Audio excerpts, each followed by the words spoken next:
Ever wondered how to grow your own delicious and nutritious broccoli right in your backyard? Stay tuned as we unveil 10 secret tips that will take you from seed to harvest with ease. Welcome to Gardening and Farming Channel. I'm host's name, and today we're diving into the world of broccoli cultivation. Whether you're a seasoned gardener or just starting out, these tips will set you on the path to success. Y'all, picking the right broccoli is like picking the right paint color. It sets the tone for the whole project. You want something that fits your style and can handle what you throw at it. For beginners, I always recommend going with Green Comet or Waltham 29. They're like the shiplap of the broccoli world. Classic, reliable, and they always look good. Seriously, these varieties are known for being super adaptable and disease-resistant, which is perfect when you're just starting out. Think of it like this. You wouldn't start a kitchen renovation without the right countertops, right?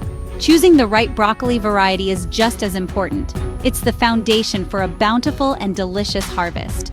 And just like a good countertop can withstand years of use, these broccoli varieties are built to last in your garden. They can handle a little bit of heat, a little bit of cold, and still come out on top. So when you're at the garden center, remember to look for Green Comet or Waltham 29. Trust me, your taste buds will thank you later. Now let's talk about giving these little broccoli babies the best start in life.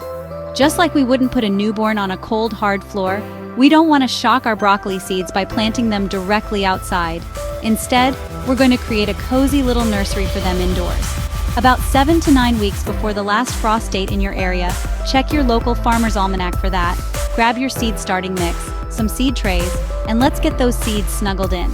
Think of it like tucking them into bed with a warm blanket. This head start gives the seedlings time to grow strong roots before we move them outside. I like to use a sunny windowsill for my seed starting, but you can also use grow lights if you need to. Just make sure those little seedlings are getting plenty of light and warmth. And don't forget to keep the soil moist. A gentle misting with a spray bottle works wonders. We're aiming for that just right balance, not too wet, not too dry. All right, folks, let's talk dirt. I know it might not sound glamorous, but good soil is the secret sauce to a thriving broccoli patch. Think of it like giving your broccoli a luxurious spa treatment. We want them feeling pampered and relaxed. Broccoli loves soil that's well-drained and fertile, with a pH between 6.0 and 7.0. Now, don't worry if you don't have your soil pH tester on hand. You can easily find a testing kit at your local garden center. To give your soil that extra oomph, mix in some good old-fashioned compost. It's like adding a multivitamin to your broccoli's diet. Compost is full of nutrients that will help your plants grow big and strong. I like to think of preparing the soil as laying the foundation for a house. A strong foundation means a strong house, and the same goes for our broccoli. So take your time, give your soil some love, and your broccoli will reward you with a bountiful harvest. Chapter 4. Now that we've got our soil prepped and ready to go, it's time to talk about spacing. Just like we need our personal space, broccoli plants need room to breathe and grow. When you're transplanting those little seedlings, aim for a spacing of 18 to 24 inches apart. I know it might seem like a lot of space, but trust me on this one. Proper spacing is key for a few reasons. First off, it allows for good air circulation, which helps prevent diseases. Think of it like opening the windows on a stuffy day. Fresh air makes everything better. Secondly, proper spacing ensures that each plant has enough room to spread its roots and access all those amazing nutrients in the soil. It's like giving each broccoli plant its own little buffet table. So resist the urge to crowd those plants together. Give them room to breathe, and they'll reward you with big, beautiful broccoli heads. Chapter 5. All right, y'all, let's talk about watering. Just like we need a refreshing glass of water throughout the day, our broccoli plants rely on us to keep them hydrated. But just like with most things in life, moderation is key. Broccoli likes its soil consistently moist but not waterlogged. Think of it like a damp sponge. You don't want it sopping wet, but you don't want it bone dry either. A good rule of thumb is to aim for about 1 to 1.5 inches of water per week. Now, of course, this will vary depending on your climate and rainfall, so be sure to keep an eye on your plants and adjust accordingly. One of my favorite ways to check the soil moisture is to simply stick my finger in the ground. If the top inch of soil feels dry to the touch, it's time for a drink. And remember, it's always better to water deeply and less often than to give your plants a little sprinkle every day. Deep watering encourages those roots to grow down deep into the soil, making for stronger and healthier plants. Chapter 6.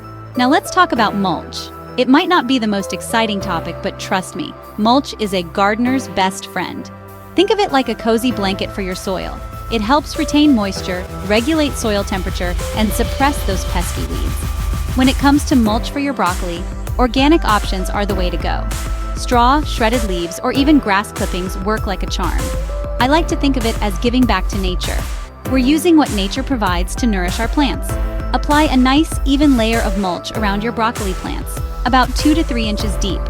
This will help keep the soil cool and moist, even during those hot summer months.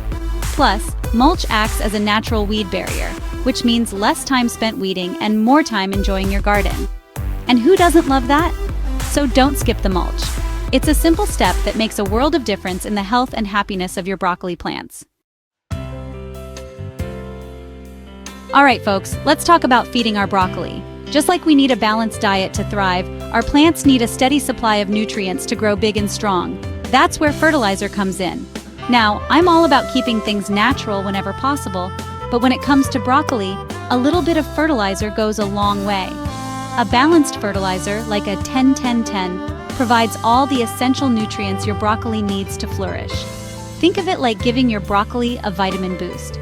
Fertilizer helps promote healthy leaf growth, strong root development, and of course those delicious broccoli heads we all love. I like to fertilize my broccoli at planting time and again during the growing season. Just sprinkle a small amount around the base of each plant and water it in well. But remember, it's important not to over-fertilize. Too much of a good thing can actually harm your plants.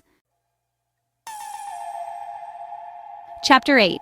Pest Patrol, Protecting Your Broccoli. Now let's talk about those pesky critters that might try to make a meal out of our precious broccoli. Just like we protect our homes from unwanted visitors, we need to be vigilant about keeping pests at bay in the garden. One of the best ways to stay ahead of the pest game is to regularly inspect your plants. Take a few minutes each day to look for any signs of damage, such as holes in the leaves or tiny insects crawling around. Some common broccoli pests to watch out for include aphids, cabbage worms, and flea beetles. But don't worry, there are plenty of natural and organic ways to deal with these little guys. One of my favorite methods is to simply spray the affected plants with a strong blast of water. This will knock those pests right off. You can also use insecticidal soap or neem oil for a more potent solution. Chapter 9. Harvest Time, Reaping the Rewards. Alright folks, this is the moment we've all been waiting for, harvest time. After weeks of tending and caring for our broccoli plants, it's time to reap the rewards of our hard work. The key to harvesting broccoli at its peak is to keep a close eye on those heads. You'll want to harvest them when they're tight and compact, about the size of a large fist. When you're ready to harvest, use a sharp knife or pair of garden shears to cut the main head at an angle, leaving about 6 inches of stem attached. This will encourage the plant to produce those delicious side shoots, giving you even more broccoli to enjoy. And here's a little tip. Don't wait too long to harvest your broccoli. Once the heads start to flower, they'll become tough and bitter. So keep a close eye on those plants and harvest those heads when they're at their prime. Chapter 10. Successive Planting, a broccoli feast all season long. Now let's talk about how to keep that broccoli coming all season long. The secret is successive planting, which simply means sowing new seeds every couple of weeks. Think of it like creating a broccoli conveyor belt. By staggering your plantings, you'll have a continuous harvest from late spring all the way through fall. I like to sow a new batch of broccoli seeds every 2 to 3 weeks. This ensures that I always have fresh, tender broccoli heads to enjoy, without being overwhelmed with a massive harvest all at once. And here's a little tip. As the weather starts to warm up, you can even plant broccoli in a shadier spot in your garden to help it thrive during those hot summer months. So don't be afraid to experiment with successive planting. It's a great way to maximize your garden space and enjoy a bountiful harvest of broccoli all season long. Outro. Happy broccoli growing. There you have it. 10 secret tips to guide you from seed to harvest in your broccoli growing journey. Remember, patience and care are key. If you found this video helpful, give it a thumbs up, share it with your fellow gardeners, and subscribe for more gardening insights. Happy gardening!